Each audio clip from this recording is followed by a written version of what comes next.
بسم الله الرحمن الرحيم. من كنيسة إلى مسجد في الدار البيضاء. مسجد القدس في مقاطعة الصخور السوداء بالدار البيضاء، والذي كان في الأصل كنيسة الراهبة مارغريتا الإيطالية، بنيت عام 1920 وتحولت رسميا إلى مسجد للمسلمين منذ عام 1981.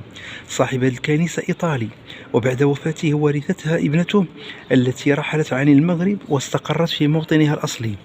وبعد انقطاع رواد الكنيسة وبقائها فارغة دون فائدة، فكرت السلطات المغربية في تحويلها لجماعة أو مقاطعة. انتقل ممثلون للسلطات لإيطاليا لأجل شراء الكنيسة أو الحصول عليها هدية أو هبة كي تحول فكرة المقاطعة إلى واقع. إلا أن جواب الوريثة كان صادما: هي أرض وجدت للعبادة وستبقى كذلك.